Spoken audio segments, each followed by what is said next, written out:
everybody, welcome back. Thank you for joining me for another royal news video. So the boring bit, if you decide that you actually like listening to me and learning about all of the different royal news that's coming out, please remember to hit the subscribe button. The subscribe button is completely free. You can subscribe to as many channels as you like and it doesn't cost you a penny. Please also, a favor from me, if you can hit the like button, because it means the more people that like it, the more YouTube will share it to other people in hopes that they like it too.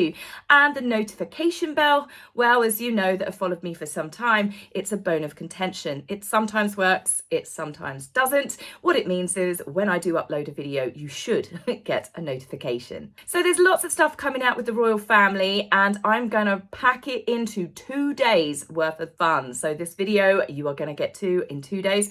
Disaster always strikes whenever I say that, but I am incredibly hopeful. So let's start with Harry has made an appearance with his friends for a fun day out at the US Grand Prix. Now, Harry appeared at the Texas leg of it and he was with Heather Dorak, who is Meghan's Pilates friend, long-term friend that we've seen her with recently, husband, Matt Cohen, tech.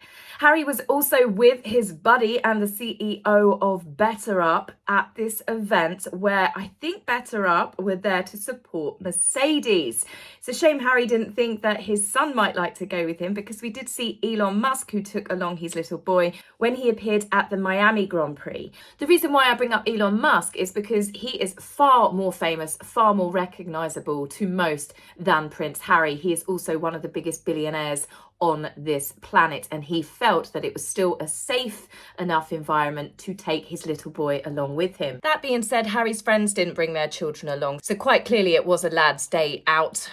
I think, again, this is more of a business day out. Harry is very much the mascot of, I think, a lot of these companies that have got anything to do with him. Harry doesn't really bring a lot to the table other than talk about his experiences and himself and tells people to quit their jobs if they're stressed. Not quite that easy, Harry, when you don't have millions in the bank. Harry was reportedly walking around with up to 8 big security guys keeping people at bay as he decided to walk publicly through the paddocks. Stay back, he doesn't want to be seen. He's on a private visit as he marches, in front of all of the TV cameras and reporters. So I think Harry obviously wanted to be seen, but it's the storylines that are coming out that pique my interest.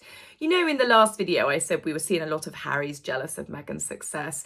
Meghan is the confident one in the couple. Meghan is the one that takes the microphone and Harry is nervous and shy. And it's very much making Meghan the stronger, powerful woman out of the couple. Well, this is where I think perhaps Harry's team are now playing a little bit of War of the Roses. Harry looks cool and sexy without the stress of Meghan Markle.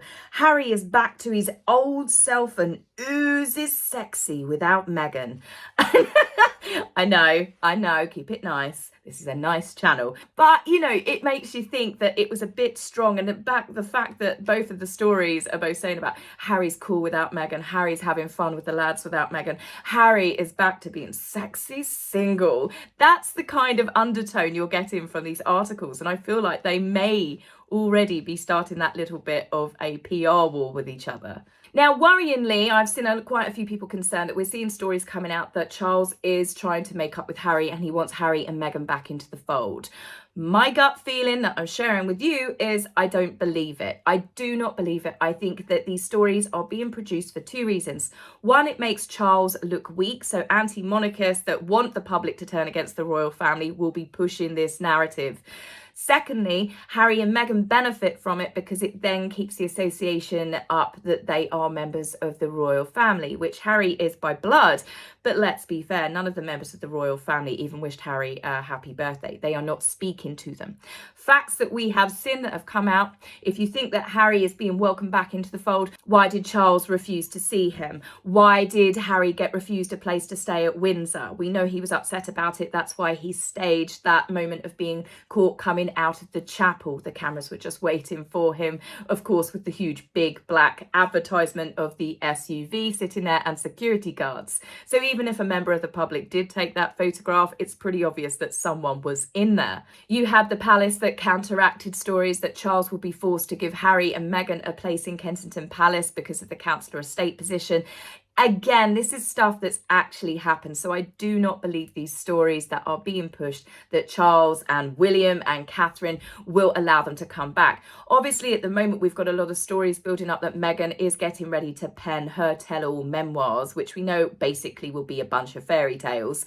But it is said that that will be the final straw. I think that final straw got on a ship and sailed when Harry released Spare, did all of the various different TV interviews where he trashed his family over and over and over and over. And then, of course, we had Netflix, which for them, very, very incredible bad timing that was released after the Queen's death. I'm glad that the Queen had already gone, though, so she didn't see the fallout of it. But as you can imagine, it's not just the public that don't want anything to do with them. I believe the royal family are still incredibly hurt and furious with them. Let's keep it real. Meghan never really wanted to be a member of the royal family the first time round. There is no way she is going to come back and do it for a second time. She didn't like doing it when she was actually liked and popular when she first started dating Harry and they got married. She's certainly not going to like it now that they are tanking in popularity with the UK, with the USA, with all of these polls that are happening. They are basically the most disliked celebrity couple, where Catherine and William have just been voted the most stylish celebrity couple. So I can imagine there was crockery being smashed in Montecito, but I do not see Meghan coming back in any way. Her narcissistic personality would not handle people booing her. Look at her face and her neck when they were at the Jubilee, and you know it's going to be 10 times worse from what it was back then. As I said, the Queen's now gone. We found out lots of stuff that they were attacking the Queen right up to her death. So I don't think that they are going to be welcomed back in any type of public capacity when it comes to the UK. Now, as for the royal family's views on Harry and Meghan, they cannot obviously speak out, as we know, which Harry and Meghan have used to their advantage. However, courtiers and members, long-term friends, and people that are part of the family but not blood relations are able to speak out. And more recently, we have had Lady Glenconner, who decided to share her views on Harry and Meghan. Lady Glenconner was a childhood friend of Her Majesty Queen Elizabeth II and served as one of her maid of honours for Queen Elizabeth's coronation. She was also a lady-in-waiting for Princess Margaret for 30 years. And she quite happily pointed out, if Princess Margaret had still been around and Harry and Meghan had tried pulling these stunts, well, let's just say I don't think Meghan would have made it past the first date with the royal family. Speaking on the Rosebud podcast with Giles Brandreth, who is a close friend of Queen Camilla's, she said that she thought the problem with Meghan was that she had no idea what was expected of her and thought that she would be riding around in a golden coach, a pampered princess probably waving at her subjects. Meghan saw becoming a royal as a chance to appear on stage with cameras flashing, her name finally up in lights and across the global media. It was an opportunity for her to be really famous. But I've never thought that Meghan committed even for a second. Meghan and Harry have made it clear with Netflix that they were going to leave anyway. I mean, the fact that Harry had said he'd been unhappy for some time, he was waiting until he met the right person. So they always knew that they were never going to really try hard at being working royals. So why did they demand the huge taxpayer-funded wedding to rival Catherine and William's? Well, it's because Meghan didn't want to quietly marry Harry. She wanted one of the biggest weddings ever screened worldwide. She wanted that platform to elevate herself, the same as they needed the Duke and Duchess titles. Meghan was offered to continue being Meghan Markle, the actress, and continue working until she learnt the ropes. But Harry and Meghan insisted and railroaded the Queen, in my opinion, to become the Duke and Duchess of Sussex. She was going to hit the ground running, if you remember, and that's what she wanted more than anything in this world, and she'd do anything to prove to the royal family that she was committed. But she kept her business manager and her business lawyer, Rick Janelle, back in the States. She never had her clothes shipped over from Canada to become part of the royal family. So the red flags were always there from the beginning that Meghan was never going to be committed into joining the royal family. This is why I believe they treated the staff so badly, because they needed a dramatic cover story, and it also helped to manipulate Harry that the world was against them, to leave the royal family without having immediate backlash. Again, this is why I say that they said they were moving to a Commonwealth country, Canada. They were never intending to stay in Canada. They were using it as a stopover, because if they'd have gone straight from the royal family to LA and started up all these commercial deals and merchant their titles, everyone would have seen them for what they were, and they wouldn't have had the huge outpouring of support that they did initially when they were saying they just wanted to be a normal family in Canada and raise their children with somewhat a normal life away from the glare of the worldwide media and cameras. All right, they're still keeping their children hidden, but let's be fair, Meghan and Harry did not want privacy. Despite all the nastiness that has happened between Harry, Meghan and the royal family, Lady Glenconner did say that she does feel very, very sorry for Harry. Whilst I'm of the attitude he made his bed, he must absolutely lie in it, it doesn't make the situation any less sad because of all of the people that he has hurt. Harry quite clearly has always had some issues, but he could have been encouraged and supported by a wife down a very different path. But alas, he fell for a woman obsessed with fame and money who clearly nurtured all of Harry's worst traits. They say that love should bring the best out in you, but what does that say about Harry and Meghan's relationship? They are both incredibly toxic, and I think to each other as well. It's clearly obvious from the number of people that have spoken out inside palace walls, from the staff to people that know the royal family like their own family, and they have all said the same thing, that Meghan caused problems from the very beginning. She didn't want to listen, she refused help from everyone, even from back then who was the Countess of Wessex, Sophie, now the Duchess of Edinburgh. Meghan refused to take advice from anyone. It was reported that Meghan was choosing to carve her own path, but that's pretty rich, really. That's like joining a company saying, I'm not going to listen to any of your rules. I don't care what HR says. I don't care what the director of the company, the CEO, I don't care what anyone says. I'm going to do a job this way because that's how I want to do it. You wouldn't have that job for very long. In fact, I don't think you'd even get past the interview process. Meghan was in fact digging her own path, but unfortunately for the royal family, it was from the UK back to LA with a load of swag on her back. As I said, Meghan carried out one of the biggest con jobs on the royal family. She did a smash and grab, cash and carry job. Meghan started causing problems from the moment that she got that engagement ring on her finger from people that have spoken inside palace walls. These are no longer just commentators and reporters that people say that have spread a smear campaign against Meghan. These are people that know members of the royal family. Kirsty Allsop, her TV personality, she's also a family friend of Queen Camilla. She came out and said it was Meghan that definitely made Catherine cry because she was so awful to staff. Despite Meghan's dramatic moment on Oprah where she said, nobody taught me how to sing the national anthem, nobody taught me how to be a duchess, nobody helped me. It's not because Meghan wasn't given advice, it's not because Meghan didn't understand, it's because Meghan didn't want to. Being a member of the royal family was never part of her plan. She wanted the title. Let's be honest, the title is the only thing that has ever made Meghan Markle stand out.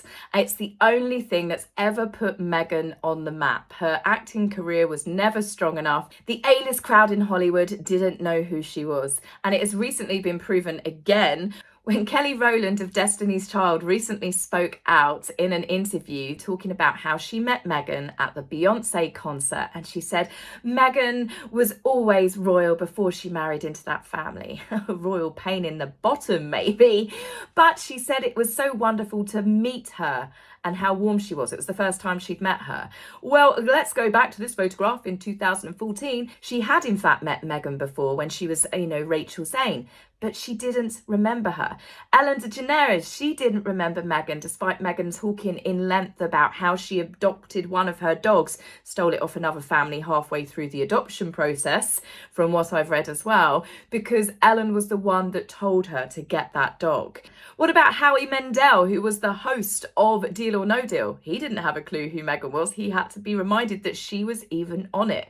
Meghan is 10 to a penny when it comes to a desperate Z-list actress who is trying to make it big in Hollywood. Can you imagine how many of them go through the doors and pose for photographs with people? But that's exactly it. Meghan, despite obviously Rachel Zane, her only successful moment of being an actress, once Mike Ross would have left the show, Meghan was being written out for it. That's when she landed Harry, and she would have, if she hadn't have landed him, she would have just gone back into being another face in the big huge sea of unemployed actresses. Meghan marrying into the royal family did one thing: it put her name on the map. And sure, everyone now knows the name Meghan Markle. She is globally recognised, but it's more from infamy than being famous. It's more to do with the problems that she's caused marrying into the royal family than because she was a star, a huge success at being a royal duchess. 72 engagements in 2 years, and she's done nothing but moan and complain about it ever since. All of the moaning and the attacks and the complaining that they never had privacy while shoving themselves under every single available camera has turned them into a global joke, and they are being immortalised, or have been immortalised yet again, in another cartoon. Harry and Meghan have yet again appeared on a cartoon in a less than flattering light. They have made an appearance on Family Guy, where they've decided to continue with the running theme of Harry and Meghan being work-shy grifters.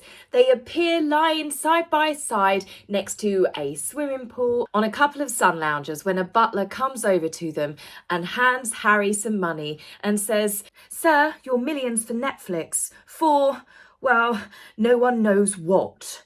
Meghan lies there and goes, Babe, it's time to do our $250,000 sponsored Instagram post for Del Taco." Harry then retorts, "I should never have left the made-up stuff. The poor downtrodden husband." But the thing is, they are so much of a joke that the actual restaurant Del Taco posted on Twitter and trolled them, saying, "Where's our post? You haven't put the post out for us." Everybody is laughing at them. Award shows that we've seen. We've had Margot Robbie, Chris Rock, we've had Rebel Wilson, the Critics' Choice Awards, the BAFTAs. They are always the butt of everybody's joke. And then more importantly, which I'm sure irks Meghan, she's the butt of A-listers, the real Hollywood A-list set jokes. No one can take them seriously, and after South Park, which by far has been my favourite episode ever, I don't think there's any coming back from that. Most famous people end up on South Park at one point or another as a brief quip, a brief joke or something. They had a whole episode dedicated to them. The Prince of Canada, or rather Prince Harry, played the part of the downtrodden husband who, dutifully following his princess, who is constantly crying about wanting privacy whilst doing absolutely everything to appear in magazines, on TV. The reason why that episode was so funny is because it's all true, with them constantly demanding attention and they're being harassed and they're being chased, yet they are the ones that are chasing the paparazzi. They are the ones chasing the attention. They are the ones that are appearing in magazines, doing TV interviews while saying, "Please leave us alone." Most of the jokes in that episode are, of course, about Meghan. One of my favourites is where he opens up Meghan's mouth and realises that she's completely empty. She has no substance. She's vapid. She's just a shallow, empty shell, and his voice echoes as he shouts into her. But then there's also the ones which, it's funny because it's true, she's demanding she wants to be left alone, she wants her privacy, and then of course you have all of the magazine covers, her constantly chasing stuff and storylines, Instagram, she's on TV interviews, she's doing absolutely everything to keep herself under the spotlight. It's funny because it's true. But in another storyline in it, and it's where the episode ends, which I believe is going to come true at some point, is where the Prince of Canada, Prince Harry, asks his wife to leave with him, to continue having a wonderful life together, to ride off into the sunset, as it were. And she refuses because she wants to continue without him on her quest for fame and fortune. And that, whilst it is a joke, I do see that one very much coming true. We're pretty much seeing it unravel before our eyes now. And it wouldn't really be that much of a shock that a cartoon has managed to accurately predict the future, no matter how outrageous or how absurd it might have seemed at the time. So that's it for me, guys, on this video. I'll talk to you in the comments, and I will be back with you tomorrow, where we will be talking about the King and Queen. We will be talking about Prince William, and I'm in no doubts there's bound to be some more nonsense coming out of Montecito. So that's it for me, and I'll see you soon. Take care for now. Bye.